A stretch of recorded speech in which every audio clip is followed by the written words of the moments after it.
Thanks for joining us on another episode of The Catholic View for Women, where we give you news and views from a truly Catholic perspective. I'm Teresa Tomeo, along with my fabulous co-hosts, Astrid Bennett Gutierrez, who is the Executive Director of the VITA Initiative, and of course, Janet Marana, Executive Director of Priests for Life, co-founder of the Silent No More Awareness Campaign, co-host of Defending Life. How do you fit that all on one business card? I don't know. meant to ask you on the last show. Busy woman. And we also want to say a big shout out to our wonderful pastoral director who keeps us in line and makes sure that we are theologically sound, which we always try to be in every episode here on Catholic View, and that would be our wonderful friend and pastoral director again, Father Frank Pavone from Priests for Life, who serves as a national director.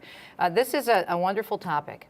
It's a wonderful topic because a lot of people really don't understand what chastity means. They think of chastity and they think only of, for example, while remaining chaste before marriage, which is true. It's part of it. Oh, and by the way, we do want to mention that viewer discretion is advised because we are going to be touching on some sensitive topics. But chastity is a way we live our lives. That's right. Yeah, it's whether married or unmarried. That's the way you deal in life. And the church really, in its wisdom, it's not a big no. And I think that's what happens out in the secular world. They make fun almost of people who are trying to be chaste, like, oh, yeah, that's because you're not allowed. It's everything about permission, not allowed and can't. But in fact, this is about bringing the true dignity of what it is to be a man in the eyes of God and a woman in the eyes of God, and not a big no, no, no. It's what God intended for us, to be pure and chaste. And even in marriage, there's times, of course, to engage in sexual activity, but all with a respect and love and deep love and commitment to each other. Authentic love. And authentic. And I think that's true what you said about that. People think it's something negative. It's abstaining. In fact, the term abstinence is used. I personally prefer chastity because chastity is a positive virtue. And it's saying that the gift of sexuality is something beautiful. It's a source of happiness. Within marriage, it's sacred. God has a plan for you. And, to go outside of those bounds, you're actually cheating yourself. And in the culture where there's so much divorce, the prevalence of divorce, I think young people want something different, and they want to truly be happy. They want to live out their vocation. So chastity is the key to that happiness. I have to say, did you ever hear the word chastity when you were growing up? Not once. Yeah. I mean, unfortunately. But of course, I can think back when I was born in 1952, so I was a young girl. I was born in 59. All right, young girl in the 50s, everything was very chaste, basically. The TV programs, even the married couples like Donna Reed, My Three Sons, the parents slept in separate beds. There wasn't even one maritable bed. It was separate little twin beds. Lucy and Desi, Lacey Ball, they had separate beds, And it's so funny that they had their little son, baby Ricky, but they still had separate beds. So sex wasn't even discussed at all. Out in TV, in magazines, anywhere. It was just, everything was very clean. The fashion models, everything you can remember, Teresa, the fashion was very modest. It wasn't until the 60s when we started with the mini skirts and the micro mini skirts and the bikinis and all this stuff that women became more unclothed. Lingerie ads started perking in. You never saw lingerie ads in the 50s, but as you got into the female body got revealed more and more and more, and then of course it went all crazy with if you're not, don't love the one you're with, love whoever you're with, and all these kind of phrases of really sex, and then of course contraception crept in so that you can have sex and no babies, and then abortion right behind it, and so we really went down a dramatic slippery slope. But growing up as a child in the 50s in Brooklyn, I could say that we weren't really taught about chastity, but you just didn't do that. Right, you were taught about abstinence. But you weren't talking about chastity. Well, I want to get to our video clip because it's quite good.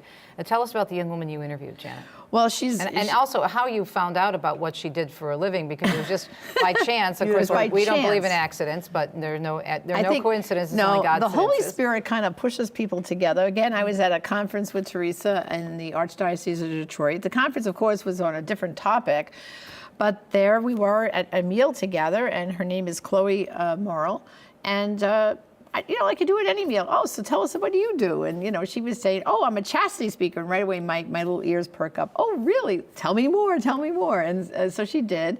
And I said, well, I just happen to have my video camera with me. Would you like to do an interview for our program? And she said, well, I've never done that before. I said, come on. All I want you to do is talk into the camera and tell us how it is for a young girl your age to embrace chastity, and what are the struggles? So let's. How old is she, by the way? She's in her 20s. In her 20s. Okay. Yeah. So let's see what Chloe had to say about chastity. I grew up in a very broken home. My mom often traveled for work, and then my dad struggled with alcoholism. And when they got married, my dad made a promise to my mom that he would stop drinking, but that didn't actually happen. So he continued to drink alcohol more and more as their marriage progressed. I came along, and then 8 years later, my brother and sister came along. They're twins.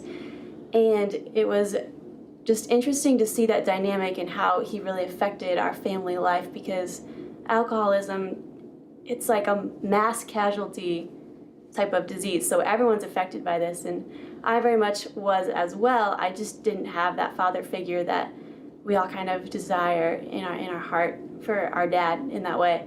And I encountered the Lord at a very young age.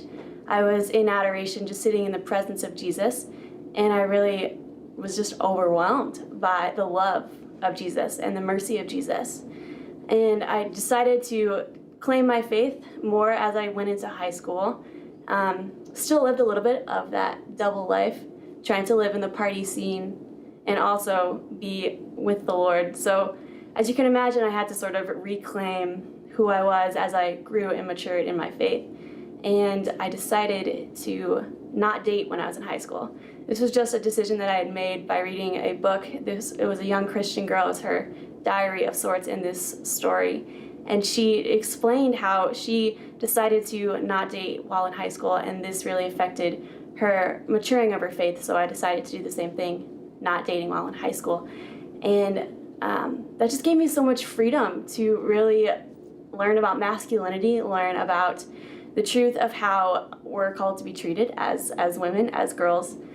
So going into college, I knew I wanted to pick a college that would help me grow in my faith and not fall into the party scene, because I knew I would be tempted to fall into that more if I went to a college that was sort of centered on that type of lifestyle. So I chose to go to Franciscan University of Steubenville. And there I decided to study theology and catechetics. So I'm sort of living this life of, oh, well, I'm like too good for any sin of sort. And what happened is I learned that I wasn't. That's not the case. So I started dating a guy, and we were pretty serious. We loved each other. We shared that we loved each other. We were deciding to get married. It was this incredible story, and I thought it was just going to be like a forever thing. And the reality was, it wasn't, you know. We broke each other in a lot of ways. And that it was just crazy to see that, okay, here I was really claiming my faith, and yet we didn't love each other in the way that we were called to love, that authentic love that we're all drawn to, that we all desire in the depth of our heart. So we ended up sharing the gift of our sexuality. We had sex prior to marriage, and that broke us. That was the end. There was nowhere else to go at that point except for it being over. So, and that was really humbling too in and of itself, because we had to acknowledge that here we were at this prestigious school, at this really holy place, and yet sin very much entered into our relationship. So it was a matter of recognizing that God is merciful, that God is all-loving, that, you know, we can seek this mercy in confession, and that's what I did. I ran to the confessional, and I remember just sitting there and realizing that our God is the God of second chances. Our God, you know, He wants to give himself completely to us, and we're called to give ourselves completely to him as well. And there's this line that I heard a few years back, and it sort of rang true after this confession of how we are not defined by our own wounds, but defined by Christ's wounds. So we're called to let ourselves be sort of hidden in the Lord and his wounds versus our own. And that really struck me, because I think for so long it's easy to get caught up in our own brokenness, but we're not called to do that. We're called to live in the joy and the redemption of Christ. So for me, that was a matter of re-choosing chastity, re-choosing authentic love, and claiming that freedom in the Lord, claiming everything that he wants to offer us in this Catholic life, in this joyful life, this abundant life with Christ. So that's exactly what I did. I just decided that, you know, I'm not going to settle for any of the counterfeits. I'm not going to settle for anything less than everything. So that's what I did. Chose love.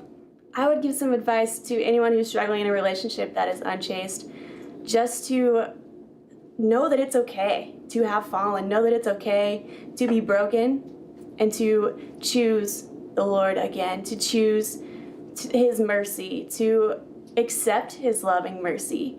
And I think it's just a matter of realizing that we can't be so hard on ourselves, because we're all human.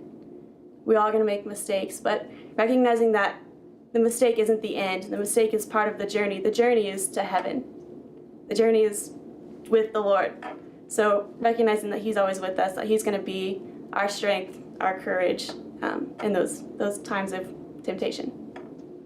One of the big things that I realized when I was dating this guy in college was that he did not know my dignity, my worth as a woman, and that was very shocking to me. Like, how could you not know somebody's worth? But that's something that I very much look for in relationships is, do they respect me? Do they hold me to a standard of holiness? Do they really challenge me to be better, to be the best that I can be? Do they really love me? Do they really enjoy my company? I mean, that sounds really simple, but just coming down to how do they treat me as a person? And then so too that will transcend in how they treat me as a woman specifically, because we need different things, right, from men in general. So just how do they treat me as a woman? And then on top of that, I think you can go to people always say chivalry is dead, but it's not true. I mean, I know countless men that chivalry is definitely not dead.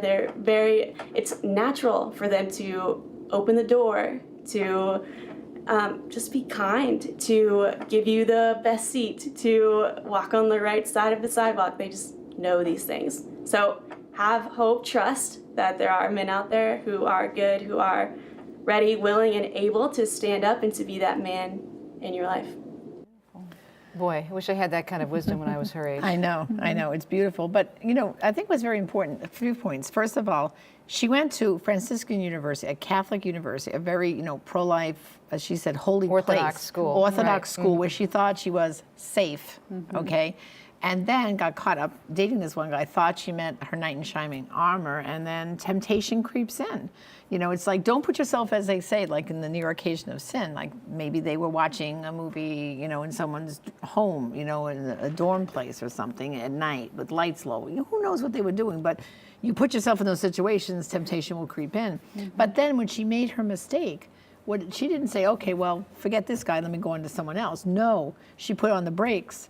She went to confession. She went back to the mercy of Jesus. It was very important that she said, I knew God is merciful and I could start again. And now she's made a return to chastity and a vow of, okay, I can do this. And now I'm going to be more selective in finding a guy that respects her dignity. She kind of like a new switch went on in her brain that it's not just about me being chaste, but the guy I'm dating has to be on that same level, the same bar as I am. And she's worth it. And what's beautiful about the testimony is she has her peace again. Yes. Like, she understands her dignity. Despite what happened in the past, she knows that she belongs to Christ, that he wants the best for her, and that those kind of men are out there. She's going to be the kind of woman that deserves that kind of a man that understands their dignity. That's so powerful for people who have gone through that path, to know that in Christ you can regain Because your I think peace. sometimes they think, as you said, Janet, they go that way and then they automatically, well, then I have to continue my life And you don't on this deserve matter, and they don't anything deserve better. it. Yeah, That's right, it's because they beautiful. think, oh, I sinned, I dirtied myself. No man will want me now,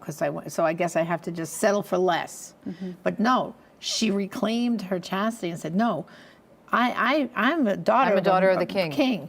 A merciful Lord who forgave me with that mercy, and I'm going to be strong, and now I'm going to be more selective with the guys I date, because they have to have that higher bar standard too. I'm defined by his wounds and not mine. That's Amen. right. That's right. Let's take a quick break. When we come back, we'll talk more about reclaiming chastity and a little bit more about what chastity is about, but also some great resources that you can pass on. You're watching The Catholic View for Women. Teresa Tomeo, Astra Bene-Gutierrez, and Janet Morena on EWTN. And we'll be right back. Stay tuned.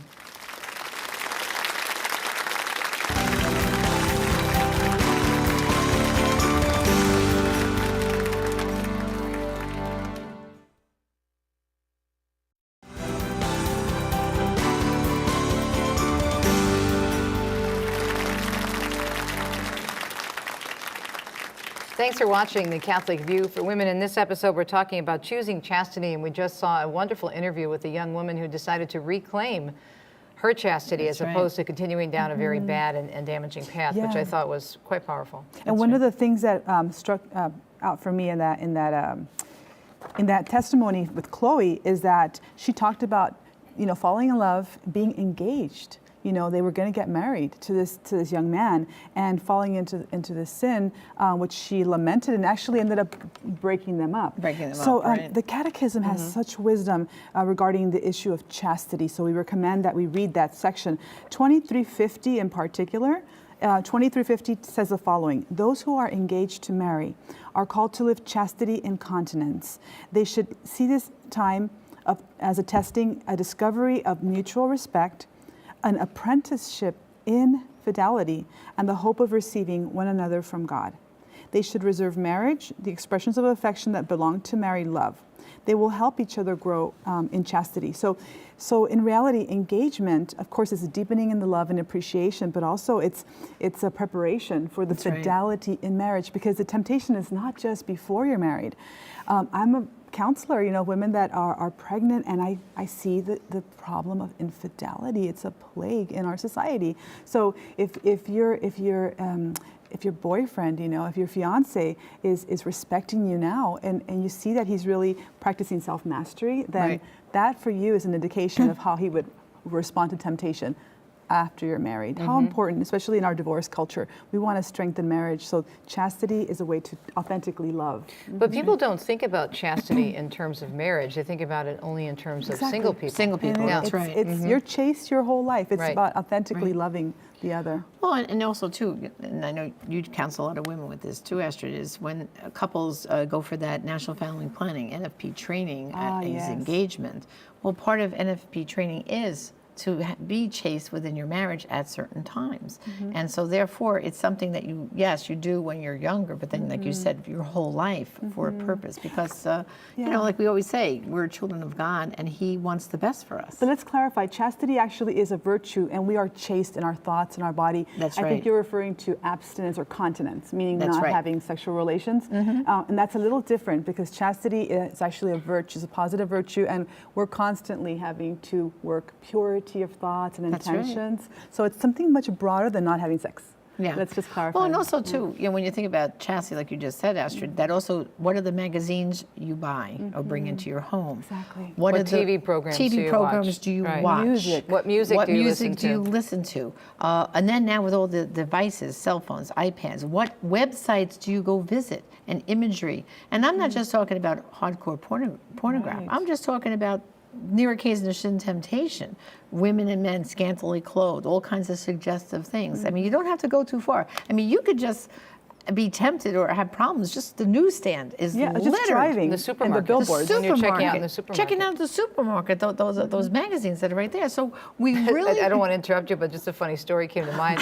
With the 50 Shades of Grey, I went through our local supermarket. Well, first off, I talked to the manager, and I went back the next week, and they weren't out yet, and he said he was going to address it and whatnot. So I took the books, and I turned them all around, and I hid them in the back of I said, nobody's going to find these books. And I stood there for like 10 minutes, and nobody wanted. I just rearranged them and shoved them in the back. So all the children that go by there. I know. First of all, it's ridiculous. They put it at eye level. They know what they're doing to hook these children early. And that's what you say. It's a virtue that we have to bring to our prayer life, that we have to pray for the gift of chastity. It's a constant struggle of really monitoring what our eyes, ears see and hear. You know, it really is, constantly. And we need support, because in a culture where we have this tidal wave of information, contrary to chastity, we have to be proactive. And I think it's the people that you hang around with too, the conversations, what you read, all of that. And we have these wonderful apostolates in the church that are meant to train us, to teach us, to support us. And now with technology, you can subscribe to, for example, the Chastity Project or the Culture Project on Facebook. And every day you're going to get a beautiful, inspirational quote, to keep you fortified in your virtue. And it's just a matter of how you choose to live your life. You can be chaste in our society with God's grace and the support of the church. And in terms of marriage, the whole idea of chastity ties in directly to the church's teaching on artificial contraception, because if you accept artificial contraception, your mind frame is different toward your spouse, because you begin to look at that person as an object. Right. I mean, all this contraception does is really objectify Yes. women. Both people, not just the women. Men and women. Well, You wanted to read another quote. Yeah, another quote from the Catechism, which, by the way, when we get to homework later, we're going to have a whole big section for everyone to study. But here's another good one. There will be a test. There will be a test, a review, yes. A quiz, pop quiz. Anyway, this is from the Catechism number 2339, and it says the following. Chastity includes an apprenticeship in self-mastery, which is a training in human freedom. The alternative is clear. Either man governs his passions and finds peace, or he lets himself be dominated by them and becomes unhappy. Man's dignity therefore requires him to act out of conscious and free choice, as moved and drawn in a personal way from within, and not by blind impulses in himself or by mere external constraint. Man gains such dignity when, ridding himself of all slavery to the passions, he presses forward to his goal by freely choosing what is good, and by his diligence and skill, effectively secures for himself the means suited to this end. That is a great quote. Right. That is beautiful. Notice the words. I mean, I like some of these words where it says freedom. You're training yourself in human freedom. So in other words, to be chaste and to have a chaste life, it's not restrictive. It's not a big no, like everyone tries to poo-poo it and make it. No, because it's actually, if you go in the opposite direction, as we heard from Chloe, you're leading yourself down a path to where you're going to be really imprisoned, and you're going to be slave to the passions. Slave to your passions. And I like the phrase. Read the sentence about the impulses, not following your impulses, because that was really, I think, profound. All right, let me find the impulses. Where is that? Personal way within. Oh yeah, here we go.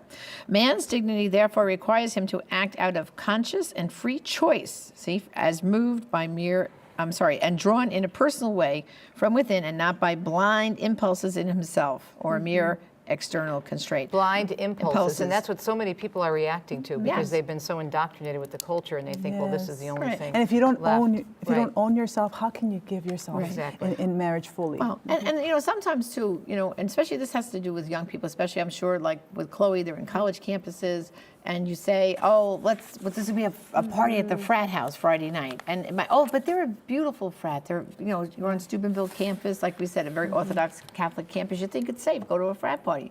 Well, they're serving alcohol, and now you're gonna have one drink, and then you have another drink, and then another.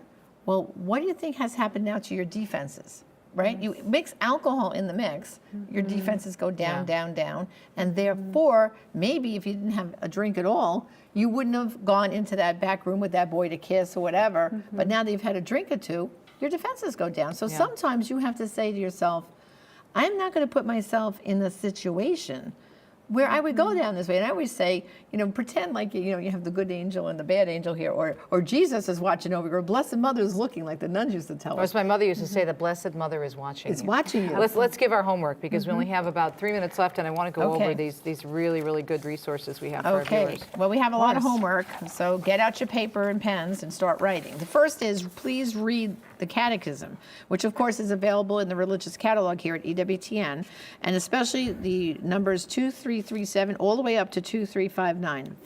We just gave you a tease here on a few of the quotes. The second one, of course, is the DVD series from Augustine Institute, and that's the Beloved series. Teresa, I know you were a part of that whole Yes, series. I was. They interviewed me about my reversion to the church and the healing of our marriage. But this is a great program, and it really dives into this whole topic of chastity, as you were explaining, the full meaning of chastity, and not as it just relates to sexuality in terms of sexual activity. It's beautifully done, very, very, very highly, and produced in a very slick manner. It's absolutely beautiful. There's testimonies from couples, testimonies from individuals, and there's teaching on marriage and chastity and what those two things mean. So that's from the Augustine Institute. Okay, and then number 3 is we want you to visit the Culture Project, their website, which is culture.com. And of course, Christina Astrid. Barbara and her team are fantastic. They teach not only young people, parents as well. Parents are the first teachers of this virtue. So you can book a speaker for your diocese, for your parish, and their website itself and their social media is fantastic for support. Okay, and number 4, another